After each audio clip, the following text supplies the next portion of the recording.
तो हेलो दोस्तों, मैं पवन डावर, असिस्टेंट इंजीनियर एमपीपीडब्ल्यूडी से पुनः उपस्थित हुआ हूँ एक नवीन वीडियो के साथ में। और आज हम बात करेंगे Madhya Pradesh state engineering services 2021 के प्रोसेस बिफोर इंटरव्यू। इंटरव्यू के पहले क्या प्रोसेस की जानी है उसके बारे में, क्योंकि इंटरव्यू से पहले हमें डॉक्यूमेंटेशन सबमिट करना है पीएससी के ऑफिस में। ये ऑफलाइन मोड में सबमिट करना है, जिसमें पीएससी ने कुछ अभिलेख प्रस्तुत करने के लिए बताए गए हैं और उसके साथ में कुछ फॉर्मेट पीएससी की साइट पे ही है, तो उसके बारे में देखेंगे हम। और उसकी लास्ट डेट क्या है और किस हिसाब से करें हम, वो क्या क्या सावधानी रखनी चाहिए, इन बातों पर हम डिस्कस करेंगे। तो वीडियो में आपको स्क्रीन पे दिख रहा होगा MPPSC ACS 2021 की हम बात कर रहे हैं, प्रोसेस बिफोर इंटरव्यू। उसके आगे आप देख सकते हैं डॉक्यूमेंट सबमिशन फॉर इंटरव्यू। ठीक है, तो रिक्वायर्ड डॉक्यूमेंट क्या क्या है? Original proforma with number of copies, एक नंबर पे आप देख सकते हैं। सेकंड पे आप देखेंगे photo copy of important documents, जैसे कि आपकी डिग्री हो गई है, आपके कास्ट सर्टिफिकेट हो गया, आपका मूल निवासी सर्टिफिकेट हो गया और अदर सर्टिफिकेट्स हो गए। आप थर्ड पॉइंट पे देखेंगे तो रिलेवेंट सर्टिफिकेट, जो आपने फॉर्म सबमिट करते टाइम पे कुछ ऐसी जानकारी फॉर्म में डाली होगी, जैसे कि आपने ऑटो कैड कर रखा है, स्टेट प्रो कर रखा हुआ, या आप कहीं पे गवर्नमेंट जॉब में हैं तो आपको एक्सपीरियंस सर्टिफिकेट इस टाइप के लगाने पड़ेंगे। तो ये उसके बारे में आप उसके नीचे देख सकते हैं। तो last date of document submissions, इस चीज़ को आप बहुत ही ध्यानपूर्वक देखें और इसको माइंड में भी रखें, और आप इसका एक प्रिंट आउट निकाल के अपने जहाँ भी आप स्टडी टेबल्स हैं उसके सामने चिपका लें, ताकि आपको पता रहे कि जो डॉक्यूमेंट सबमिशन की जो लास्ट डेट है वो 6/12/2022 है, या कि 6 दिसंबर 2022 से पहले आपको डॉक्यूमेंट सबमिट करना है। अब देखें कि डॉक्यूमेंट सबमिट किस प्रकार से करना है। तो जो मोड है वो ऑफलाइन है। ऑफलाइन मीन्स कि आपको जो भी प्रोफार्मा MPPSC की साइट पे हैं उनको डाउनलोड करना है, उनको फिल करना है, और नंबर ऑफ़ कॉपीज़ जितनी भी बोलिए, मेरा ये मानना है कि नंबर ऑफ़ कॉपीज़ जितनी भी होगी उनको ओरिजिनल में भरें, फ़ोटो कॉपी ना करवाएं। उसके बाद आपको कहाँ सबमिट करना है? उसको आपको सबमिट करना है MPPSC के ऑफिस में, जो कि हमारे जेल रोड पे इंदौर में है, या बोलें कि रेसिडेंसी एरिया के पास में।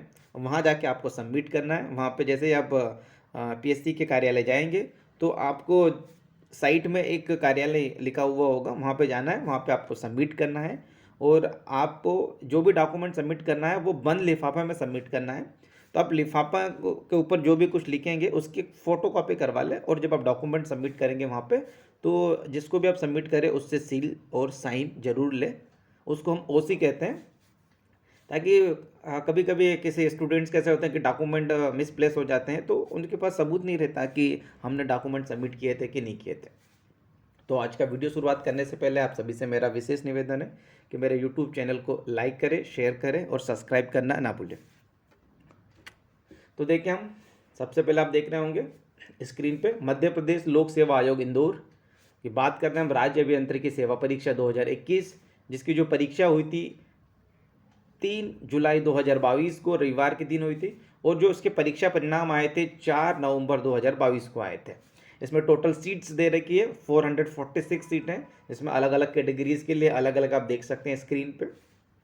तो इसके बारे में हम मेरे पहले वीडियो में डिस्कस कर चुके हैं, तो हम इस पर डिस्कशन नहीं करेंगे। अब हम आगे देखते हैं। खास ध्यान रखने योग्य है कि अभिलेख प्रेषित करने हेतु निर्देश, MPPSC ने जब रिजल्ट डिक्लेयर किया था उसके साथ में ही ये अटैच्ड है रिजल्ट के साथ में, आप देख सकते हैं। तो सबसे पहले देखिए पॉइंट नंबर 1 पे, तो क्या लिखा है कि उपरोक्त परीक्षा के लिए भरे गए ऑनलाइन आवेदन पत्र की छाया प्रति, मतलब ऑनलाइन आवेदन पत्र की छाया प्रति, या यूँ कहें कि एप्लीकेशन फॉर्म्स, जो एप्लीकेशन फॉर्म आपने फिलअप किया था उसकी फ़ोटो कॉपी आपको ज़रूर रखें, और उसकी फ़ोटो कॉपी आपको सबमिट करना है आवेदन के साथ में, याद रखिएगा। अब आगे देखें पॉइंट नंबर 2 पे क्या लिखा है कि उपस्थिति पत्रक एक मूल प्रति आयोग की वेबसाइट पर उपलब्ध है। सबसे पहले हम देखें कि उपस्थिति पत्रक की बात कर रहे हैं, मतलब कि अटेंडेंस की बात कर रहे हैं वो। तो आयोग की साइट पर जैसे आप आयोग की साइट पर जैसे मैंने क्लिक किया यहाँ पे, तो ये आयोग की साइट खुल गई है, आप देख सकते हैं यहाँ पे MPPSC की वेबसाइट्स खुली है। तो आप यहाँ को 3 बिंदु आपको देख रहे हैं लेफ्ट हैंड में टॉप में। जब आप इस पर क्लिक करेंगे, इस पर जब आप क्लिक करेंगे तो कुछ इस प्रकार से खुलेगा, देख रहे हैं, मैं इसको स्क्रीन बड़ा करता हूँ, देखिए ये अब वहाँ पे क्लिक किएंगे तो ये आपको दिखेगा advertisements, examinations, previous year solutions paper, result, RTI, mock test, download formats and contacts. तो आपको क्लिक करना है कहाँ पे, डाउनलोड पे।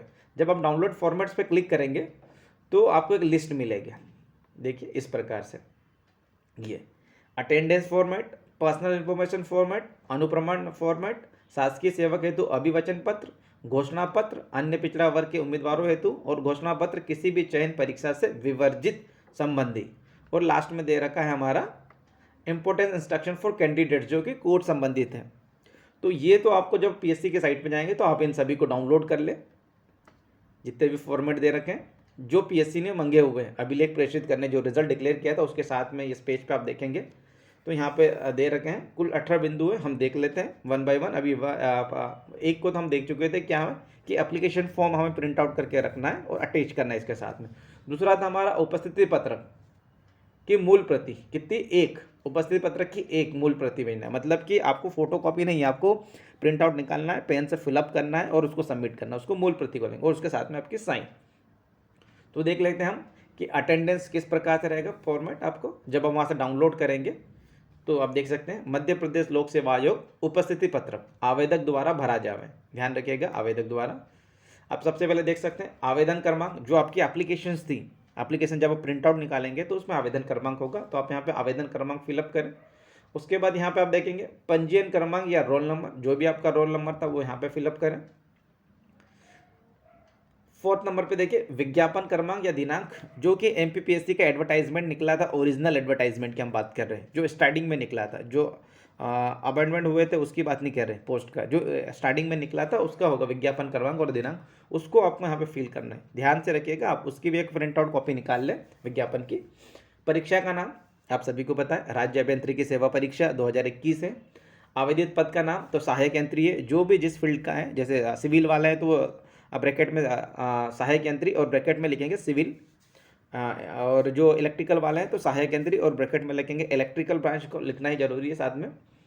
अब विभाग का नाम, ये उन विभागों के नाम लिखने हैं जिनमें आपको प्रेफरेंस देना है, कि जैसे कि सपोज अगर आप सबसे पहले चाहते हैं कि हमें पीडब्ल्यूडी में जाना है सबसे पहले, तो आप पीडब्ल्यूडी को प्रेफरेंस दें। उसके बाद आप डब्ल्यूआरडी हो सकता है, आरईएस हो सकता है, जो भी आपका हो, पीएचई हो सकता है, वो आप पे डिपेंड करता है कि आपको कौन स्कूल में जाना है। अब यहाँ पे देखिएगा इधर हस्ताक्षर दे रखा है, यहाँ पर आपको आपके सिग्नेचर्स करना है। ऊपर देखें यहाँ पे पासपोर्ट साइज का फोटो चिपका है तथा हस्ताक्षर करें। विशेष ध्यान रखिएगा, बहुत सारे बच्चों ने क्या किया था कि फोटो चिपका दिया था लेकिन यहाँ पर हस्ताक्षर नहीं कर पाए थे, जिसकी वजह से उनके फॉर्म रिजेक्ट भी हो गए थे। तो इस चीज़ का विशेष ध्यान दें कि ऐसी समस्या होती है। आगे हम देखें, विभाग का नाम हो गया था। आवेदक का नाम, आवेदक का नाम यहाँ पे हिंदी में लिखना है और यहाँ पे अंग्रेजी में लिखना है। अंग्रेजी में आप जब भी नाम लिखे तो कैपिटल लेटर्स में ही लिखें, इसमें कैपिटल लेटर्स में। वर्तमान डाक का पता, वो पता जहाँ पे आपका जो इंटरव्यू से संबंधित या कोई भी कमी पेशी होगी या फिर पत्रचार करना हो एमपीपीएससी को, तो वो आपके इस पते पे करे, इसलिए पता एकदम सही और एग्जैक्ट लिखना, जिसमें पिन कोड भी हो और शहर का नाम हो, जिला का हो। आगे देखें हम तो आवेदक का ईमेल आईडी, कभी कभी क्या होता है कि आयोग ईमेल एड्रेस पे भी जानकारी भेज देता है, तो वहाँ पे आपको ईमेल एड्रेस भी आपका लिखना है। आवेदक का मोबाइल नंबर या दूरभाष नंबर, वही नंबर लिखे जो हमेशा चालू हो, जिसके नेटवर्क्स हो, ऐसे नंबर लिखे, 2 नंबर जो आपके पास हमेशा हो। आगे अगर हम देखें तो क्या लिखा है, साक्षात्कार की तिथि, तो ये साक्षात्कार के समय उपयोग हेतु तो ये आपको नहीं लिखना है, क्योंकि ये साक्षात्कार की जो डेट जो दी जाएगी वो पीएससी के द्वारा ही दी जाएगी। आगे देखिए हम आवेदक के हस्ताक्षर, आवेदक के हस्ताक्षर हिंदी में लिखना है, आपको नाम लिखना है आपका, और अंग्रेजी में आपको सिग्नेचर्स करना है, क्योंकि हिंदी में कोई सिग्नेचर्स होते नहीं है। कार्यालयीन उपयोग हेतु है तो इसमें आपको कुछ नहीं करना है, कार्यालयीन उपयोग के द्वारा किया जाएगा, तो इस पर ज़्यादा ध्यान न दें। आगे देखें हम 3rd पे व्यक्तिगत विवरण के बारे में हम बात करें। उपस्थिति पत्रक हो गया था हमारा और व्यक्तिगत विवरण भी हो गया। हम व्यक्तिगत विवरण की बात करें, 1 मूल प्रति व 5 छाया प्रति, मीन्स आपको इसका फॉर्मेट डाउनलोड करना है, उसको फिलअप करना है और उसकी 5 फोटो कॉपीज़ करवानी है। मेरा यही रहेगा कि एक एक एक्स्ट्रा करके रखें आप, 5 है तो आप उसकी 6 करवा के रखें। तो ये मतलब सबमिट आपको 1 मूल और 5 छाया प्रति, मतलब टोटल 6 आपको सबमिट करनी है। अब देखिए पर्सनल इन्फॉर्मेशन के बारे में देख लेते हैं। पर्सनल इन्फॉर्मेशन के बारे में आवेदक का व्यक्तिगत विवरण पत्रक 6 प्रतियों में, 6 प्रतियों में मतलब कि एक मूल कॉपी होगी और 5 उसकी फोटो कॉपीज होंगे, इसको ध्यान रखें। यहाँ पे आप पहले भी देख चुके हैं। आवेदन क्रमांक, पंजीयन रोल नंबर, साक्षात्कार, विज्ञापन, फोटो और हस्ताक्षर। आप इस चीज़ पे विशेष ध्यान दीजिएगा। फोटो चिपकाने के बाद हस्ताक्षर जरूर करें। अगर ऐसा नहीं करते हैं तो आपका जो आवेदन है इंटरव्यू से पहले, अब इंटरव्यू में बैठने के लिए, तो वो रिजेक्ट भी हो सकता है। इस चीज़ का विशेष ध्यान दें। आगे हम देखेंगे आवेदक का नाम हिंदी और अंग्रेजी में। 9 नंबर पे पिता पति का नाम। 10th में हमारा स्कूल्स का दे रखा है, 11th में आयु संबंधित दे रखा है और 12th में हमारा जन्म स्थान संबंधित दे रखा है। अब 13 पे देखिए, यदि आवेदक मध्य प्रदेश का निवासी है तो कितने वर्षों से निवास कर रहा है। तो जिनके माता पिता यहीं निवास कर रहे हैं, जिनका बर्थ भी यहीं का है, तो वो उस हिसाब से अपना लिख सकते हैं। जैसे कि अगर मैं चाहूँ कि मेरी अगर 28 ईयर्स एज है और मेरा date of birth Madhya Pradesh का ही है, तो मैं कितने 28 ईयर्स से निवास कर रहा हूँ यहाँ पे। क्या आवेदक मध्य प्रदेश के घोषित आरक्षित श्रेणी का सदस्य, यदि हाँ तो अपने वर्ग अजजा अजा अपी वर्ग अंकित करें। आपको यहाँ पे लिखना है। अगर मैं जैसे कि मैं एसटी कैटेगरी का हूँ तो मैं यहाँ पे अजजा लिख दूंगा। जाति प्रमाण पत्र का क्रमांक, जो हमारा कास्ट सर्टिफिकेट जारी होता है उसको आपको लिखना है यहाँ पे, और दिनांक कब आपको जारी किया गया था, तथा सक्षम अधिकारी द्वारा वांछित प्रपत्र में जारी प्रमाण पत्र प्रस्तुत करें। आपको कास्ट सर्टिफिकेट सबमिट करना है। क्या प्रमाण पत्र विधिवत सक्षम अधिकारी द्वारा जारी किया गया संलग्न है? हाँ, संलग्न करना है आपको इसके साथ में, और यहाँ पे टिक करना है हाँ, या यहाँ पे लिखना है आपको हाँ। आप टिक भी कर दें और लिख भी दें यहाँ पे हाँ। आवेदक का वर्तमान डाक पता आपने पहले हम देखे थे उसमें। आगे देखें हम स्थायी पता, मूल निवासी स्थान। 16 पे देखें हम आवेदक का आधार कार्ड नंबर। आपका आधार कार्ड नंबर एकदम सही होना चाहिए, ध्यान रखिएगा। आवेदक का ईमेल एड्रेस, आवेदक का मोबाइल नंबर वही डालें जो आपके चालू हो, ऐसा ना हो कि आपके हमेशा बंद रहते हो। आगे देखें हम 19 नंबर्स पे, यहाँ पे आपकी जो शैक्षणिक अर्हताओं के बारे में जानकारी मांगी गई है, तो उसके बारे में आपको यहाँ पर जानकारी फिलअप करना है। अनिवार्य शैक्षणिक अर्हता है, जैसे आपने अगर बी कर रखा है तो बी डालें, बीटेक तो बीटेक, और अगर एमटेक कर रखा है तो एमटेक संबंधित, और अन्य कोई हो तो। आगे देखिए अतिरिक्त महत्वपूर्ण अर्हता है, जैसे कि आपने ऑटोकेट किया, स्टेट प्रो किया, और आप मेंशन करना चाहते हो या आपने फॉर्म में मेंशन किया था, तो आप यहाँ पे उसके बारे में डाल सकते हैं। 20 नंबर पे देखिए विज्ञापन अनुसार वांछित अनुभव यदि मांगा गया है तो उसका विवरण यहाँ अंकित करें। ये उन बच्चों के लिए है जो कि शासकीय सेवा में हो और जिन्होंने एप्लीकेशन फॉर्म सबमिट करते टाइम पे ये जानकारी डाली थी कि मैं वर्तमान में शासकीय सेवा में सर्विस हूँ या प्राइवेट नौकरी कर रहा हूँ, तो ये उनके लिए। तो यहाँ देखिए धारित पद का नाम, जैसे कि अगर मैं वर्तमान में, जैसे मैंने देखा था उस समय मैं सब इंजीनियर था, तो यहाँ पर मैं लिखूँगा सब इंजीनियर। कौन से विभाग में था, तो मैं MP RRDA में था। कब से कब तक, तो 2019 से 2020 तक था। कब से तिथि, मतलब कि डेट लिखना मुझे, मैं मान के चलो कि 11/1/2019 से कब तक था मैं, तो ये बोलें कि अगर 12/12/2020 तक था मैं। वेतन या परिउपलब्धियाँ, जो वेतन कितना मिलता था उसके बारे में आपको लिखना है।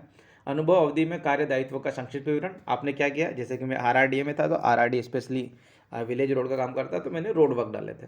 संस्था शासकीय या अर्धशासकीय अन्य, तो मैं RRDA जो था वो हमारा शासकीय डिपार्टमेंट है, तो ये इसके बारे में लिखा था। तो ये आपको उसके बारे में लिखना।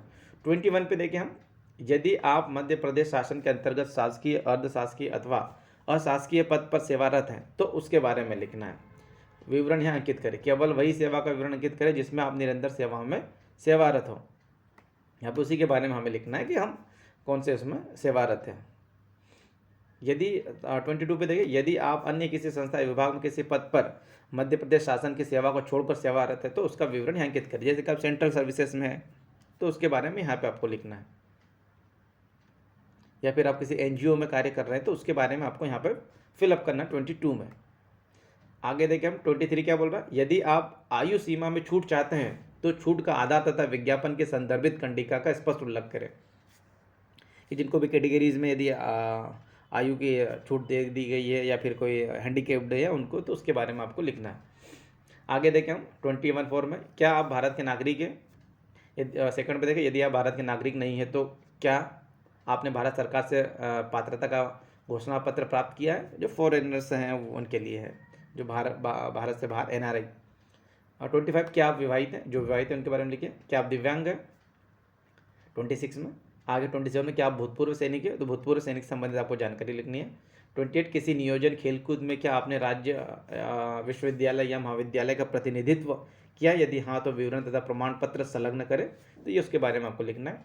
29 में देखिए हम तो राष्ट्रीय कैडेट कोर एनसीसी के बारे में, यदि आपके कोई सर्टिफिकेट हो ए बी या सी और जो भी आपने पार्टिसिपेट किया तो उसके बारे में लिखना है। तो 30 पे देखें, क्या आपको कभी शासकीय अथवा अन्य सेवा से बर्खास्त किया गया है, तो इसके बारे में आपको लिखना है हाँ या नहीं, और यदि कुछ विभागीय जांच हो तो उसके बारे में लिखना है। 31 में आपको संघ अथवा राज्य लोक सेवा आयोग द्वारा किसी परीक्षा चयन से वंचित किया गया है कि परीक्षा में बैठने न दिया गया हो, तो ये उसके बारे में लिखें। 32 में क्या आप माननीय उच्च न्यायालय के निर्णय के तहत परीक्षा साक्षात्कार में सम्मिलित किए गए हैं, तो जो प्रोविजनल्स हैं वो यहाँ पे लिख सकते हैं। 33 में देखिए, आप अपने संबंध में यदि कोई विशेष जानकारी जो आपने चयन में सहायक हो, जैसे अभिरुचि प्रकाशन हो आदि के संबंध में देना चाहे तो, या आपके इंटरेस्ट पर डिपेंड करता है, आप उस पर जानकारी दे सकते हैं। आगे देखें, उम्मीदवार द्वारा घोषणा, ये आपको घोषणा करनी है, आपको उम्मीदवार के हस्ताक्षर और यहाँ पे आपको नाम लिखना है। नीचे आप देखें कार्यालयीन उपयोग हेतु, तो इसमें कोई भी छेड़छाड़ ना करें, ये कार्यालय के द्वारा सबमिट किया जाएगा, तो विशेष ध्यान रखें इसके बारे में। तो ये तो हमारा पर्सनल इन्फॉर्मेशन। अब देखें हम 4th नंबर पे देखते हैं। 4th नंबर पे क्या आपको दिख रहा है, अनुप्रमाण फॉर्म की 3 मूल प्रति, कितने अनुप्रमाण फॉर्म हमें डाउनलोड करना है और उसकी मूल कॉपी कितनी है 3, मतलब कि आपको 3 कॉपी प्रिंट आउट निकालनी है, उनको पेन से फिलअप करना है, ओरिजिनल मतलब जैसे फोटो कॉपी नहीं, ओरिजिनल, जो भी आयोग की वेबसाइट उपलब्ध है। हम देख लेते हैं अनुप्रमाण फॉर्म के बारे में। मध्य प्रदेश लोक सेवा आयोग अनुप्रमाणन फॉर्म, अब देख सकते हैं यहाँ पे वही जानकारी, आवेदक का क्रमांक, पंजीयन, आवेदक क्रमांक, परीक्षा का नाम, पद का नाम, इस चीज़ का विशेष ध्यान दें। यहाँ पे फोटो चिपकाना, उसके नीचे सिग्नेचर्स करना जरूरी है, ये तो आपका फॉर्म रिजेक्ट हो जाएगा। अनुप्रमाण फॉर्म बहुत ही इंपॉर्टेंट है, आपको इसको विशेष करके फिलअप करना है। 3rd पे देखिए, यदि यह तथ्य कि अनुप्रमाण फॉर्म में असत्य जानकारी दी गई है या यह कि कोई तथ्यात्मक जानकारी छिपाई गई है, किसी भी व्यक्ति की सेवा के दौरान किसी भी समय ध्यान में आए तो उसकी सेवाएं समाप्त की जा सकेगी, विशेष ध्यान रखिएगा। इसीलिए कोई भी तथ्य ऐसे हो उन्हें ना छुपाए विशेष करके। तो यहाँ पे आपकी पूरी जानकारी रहेगी डिटेल्स में, आपका पूरा नाम, ठीक है, आपका वर्तमान पता, आपका स्थायी पता, आवेदक का आधार क्रमांक, 5th पे आवेदक का ईमेल आईडी, 6th पे आप देखें तो आवेदक का मोबाइल नंबर या दूरभाष नंबर। 7th में देखिए कि आप 21 वर्ष की आयु के बाद 1 वर्ष से अधिक समय तक कहाँ कहाँ रहे हो, आपको वहाँ की जानकारी आपको फिलअप करना है। कि जैसे कि मैं 21 ईयर्स की एज होने के बाद में 2 साल इंदौर में रहा और 1 साल अलीराजपुर में रहा, तो मैंने उसका भी फिलअप किया था, ये विशेष ध्यान रखिएगा। आगे देखेंगे 8 नंबर, पिता अथवा माता का विवरण, आपको अपने पिता और माता का विवरण यहाँ पे देना है, उनके व्यवसाय संबंधित डिटेल जानकारी देना है। नीचे देखिए आप 9th नंबर पे हम देखें, 9 नंबर पे हम देखते हैं, तो नीचे उल्लेखित व्यक्तियों की राष्ट्रीयता, पिता माता जिनकी शादी होगी वो पति पत्नी का लिखे, और उम्मीदवार पति या पत्नी का जन्म स्थान भी लिखना है आपको। 10th पे दे रखा है आवेदक की जन्म तिथि, 11th पे आवेदक का जन्म स्थान जिला तथा 12 पे देखिए आपका धर्म, ख में ये आपका कैटेगरी संबंधित है। 13 में आपके शैक्षणिक अर्हताओं के बारे में डिटेल जानकारी छोड़ना देना है आपको। 14 में यदि आप कभी नियोजित रहे हो तो तत्संबंधी ब्यौरा दीजिए। यहाँ पे आपको जहाँ भी आप सेवा में थे, सरकारी हो या अर्ध सरकारी हो या फिर प्राइवेट जॉब हो, उसके बारे में जानकारी देना है। इसके बारे में क्या पिछली सेवा किन्हीं नियमों के अधीन 1 महीने का नोटिस देकर यदि सेवा छोड़ी हो तो उसके बारे में आपको जानकारी देना है। ये आपको पुलिस थाने संबंधित कुछ है कि आप कभी गिरफ्तार किए गए हो, इस बारे में आपको जानकारी देना है। 17 पे देखिए, क्या इस अनुप्रमाण फॉर्म को भरते समय किसी भी न्यायालय, विश्वविद्यालय, किसी भी शैक्षणिक प्राधिकरण, संस्था अन्य में आपके विरुद्ध कोई मामला लंबित है, तो इसके बारे में जानकारी देना है। ये 18 आपको दे रखा है एनजीओ और संगठन आदि, इसके द्वारा ऐसे एनजीओ में, इसमें आप जिनके समर्थक हो और कार्य कर रहे हो या सदस्य हो, तो ऐसे संगठनों के बारे में जानकारी देना है जिसमें सरकार द्वारा बैन किया गया। आपको आपके मोहल्ले के ऐसे 2 उत्तरदायी व्यक्तियों, 2 निर्देशियों के नाम जो आपको जानते हो, हमें ऐसे 2 व्यक्तियों के नाम लिखने हैं जो हमें जानता है, उनकी डिटेल्स जानकारी यहाँ पे लिखिए, उनका नाम, संपर्क नंबर सही लिखिए, साइन सिग्नेचर्स करना आपको। नीचे देखिए आप कार्यालयीन द्वारा भरा जाएगा, इसमें कोई छेड़छाड़ नहीं करें, स्पष्ट ध्यान रखें।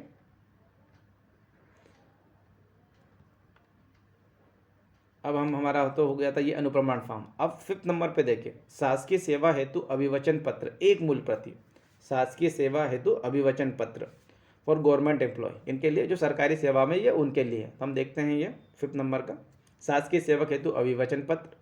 साक्षात्कार की तिथि हमें सबमिट नहीं करना है क्योंकि ये हमें पता नहीं है। विज्ञापन क्रमांक एवं दिनांक आपको फिलअप करना है। परीक्षा का नाम करना है, पद का नाम करना है, और यहाँ घोषणा है उस घोषणा को लिखना है। रोल नंबर, नाम, पद, वर्तमान पदस्थापना एवं कार्यालय का नाम, ये उन्हीं के लिए है जो कि सेवा में है, उनके लिए है ये। साक्षात्कार दिवस पर शासकीय सेवक हूँ, नियुक्ति के प्रकार संविदा, नियमित स्थायी में या नियमित अस्थायी रूप में। ठीक है, तो जो संविदा पे हो या परमानेंट हो उनके लिए भी है। वेतन ग्रेड पे सहित ये जानकारी लिखना और आवेदक को हस्ताक्षर करना। तो ये एम्प्लॉयज़ के लिए था शासकीय सेवक हेतु अभिवचन पत्र, गवर्नमेंट या सेमी गवर्नमेंट। आगे देखें 6 नंबर पे, घोषणा पत्र, किसी भी चयन या परीक्षा में विवर्जित होने संबंधित घोषणा पत्र है ये। इसकी एक मूल प्रति हमें सबमिट करना है आयोग की।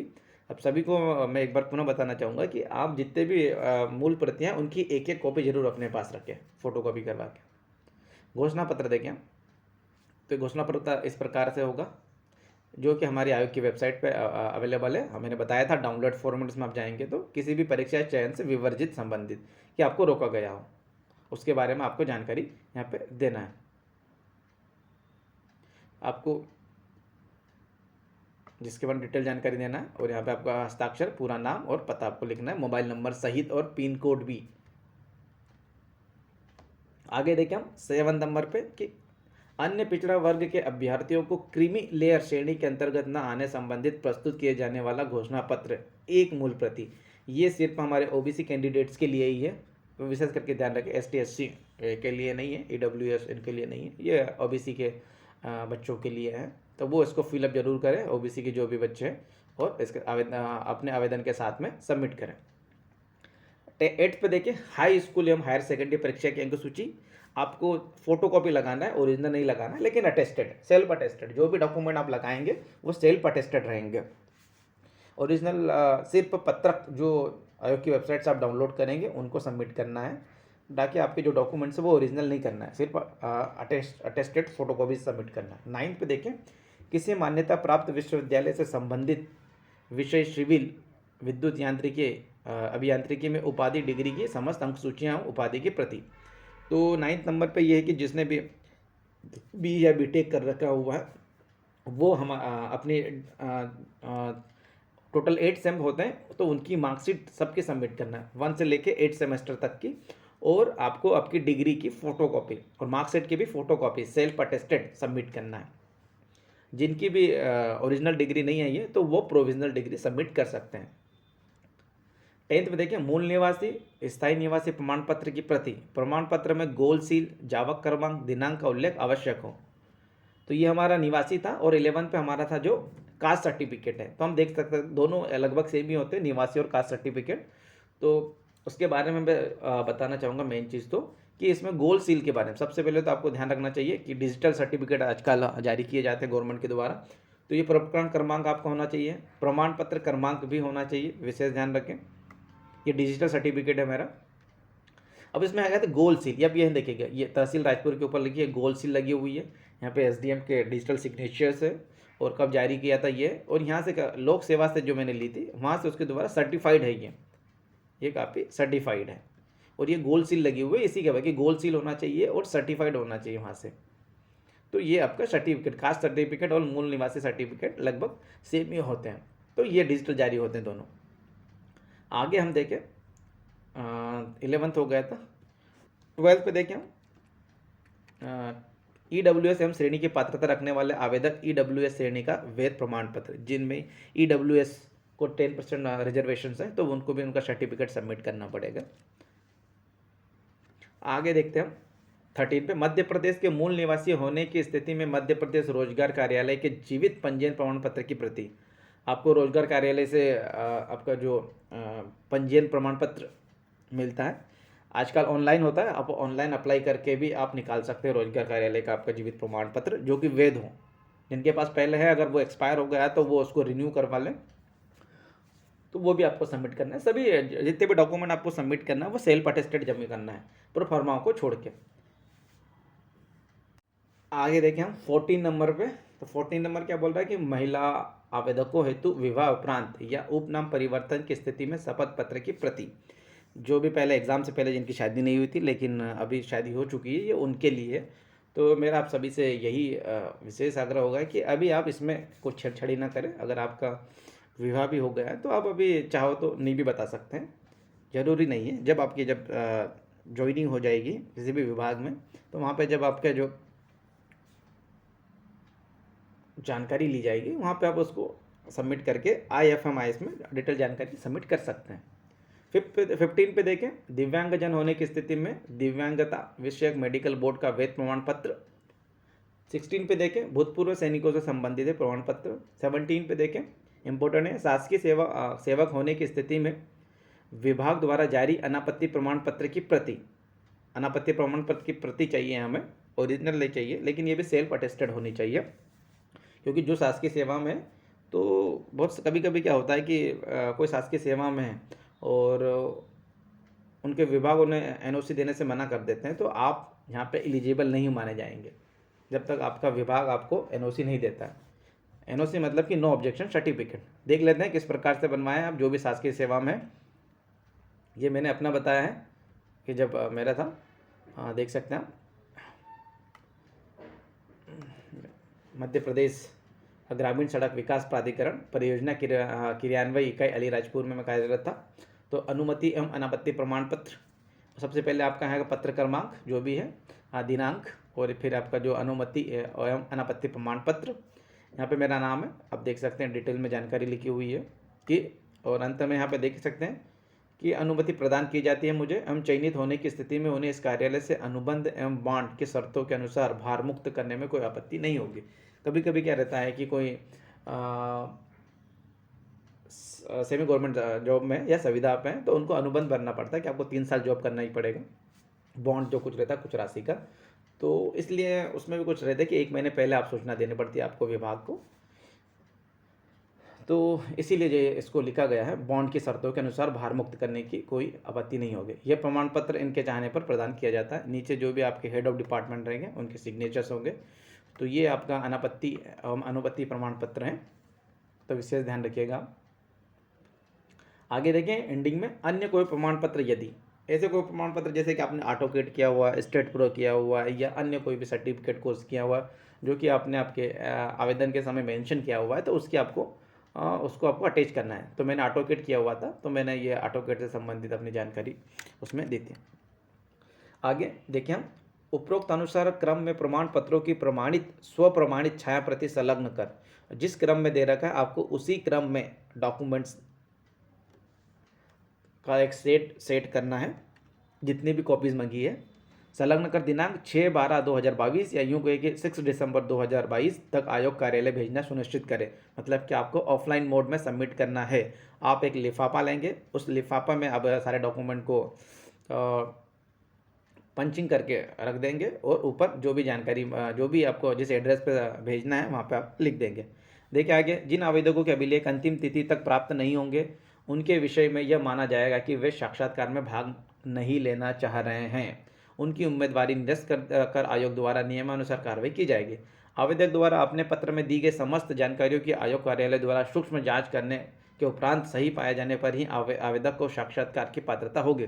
साक्षात्कार की तिथि प्रत्यक्ष घोषित की जाएगी। इसीलिए जो प्रोफार्मा में इंटरव्यू की डेट है तो वो आपको खाली छोड़ना है, आपको फिलअप नहीं करना है। अगर किसी को कन्फ्यूज़न है तो आप इस चीज़ को विशेष ध्यान दें। आगे महत्वपूर्ण कुछ टिप्स हैं जो कि आरक्षण संबंधित और न्यायालयीन प्रकरण संबंधित हैं, तो आप सबको पहले ही मेरे वीडियो में देख चुके हैं उसको। 17 पे अगर देखें हम, तो ये हमारे साक्षात्कार संबंधित, ये भी हमारे उसी से संबंधित है, तो इसको भी नहीं कहता। हमारे जो महत्वपूर्ण है वो हमारा 10th बिंदु है। आवेदक को निर्देशित किया जाता है कि वे अपने अभिलेख दिनांक 6/12/2022 तक निम्न पते पर भेजना सुनिश्चित करें। पता क्या है? प्रति सचिव, मध्य प्रदेश लोक सेवा आयोग, रेसिडेंसी एरिया, इंदौर, मध्य प्रदेश 452001।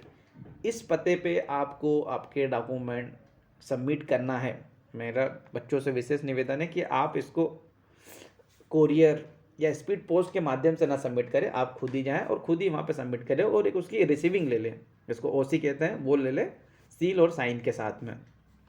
आपको विषय में क्या लिखना है, लिफाफे पर राज्य अभियांत्रिकी सेवा परीक्षा 2021 के साक्षात्कार हेतु अभिलेख अवश्य लिखें।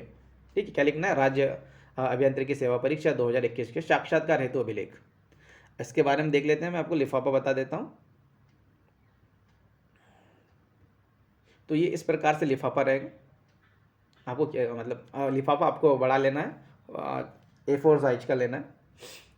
देखिए यहाँ पे क्या लिखा है, लिफाफे के ऊपर प्रति सचिव मध्य प्रदेश लोक सेवा आयोग, जो वहाँ पे एड्रेस दे रखा है, रेसिडेंसी एरिया इंदौर।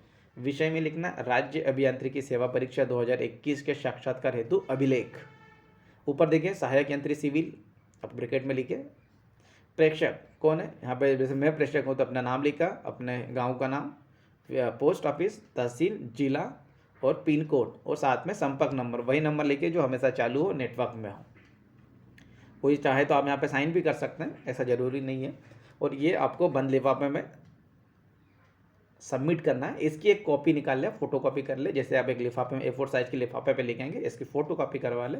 और जब भी आप वो आपका जो ओरिजिनल लिफाफा है वो सबमिट करेंगे, तो जो रिसीवर है उससे आप सील और साइन के साथ में इसमें OC ले लें, ताकि भविष्य में यदि आपके डॉक्यूमेंटेशन कुछ गुमते हैं तो आपके पास ये प्रूफ होगा कि हमने तो कार्यालय में अपने डॉक्यूमेंट सबमिट किए थे। तो ये तो था हमारा लिफाफा, इस प्रकार से करना है। नीचे नीचे लिखा है भी कलेक्ट अ रिसिप्ट, हमें एक रिसिप्ट कलेक्ट करनी है ताकि हमारे पास प्रूफ रहे। तो ये तो था हमारा प्रोसेस। इंटरव्यू से पहले क्या प्रोसेस होगी, क्या क्या डॉक्यूमेंटेशन होंगे और क्या क्या किन किन चीज़ों का हमें ध्यान रखना है।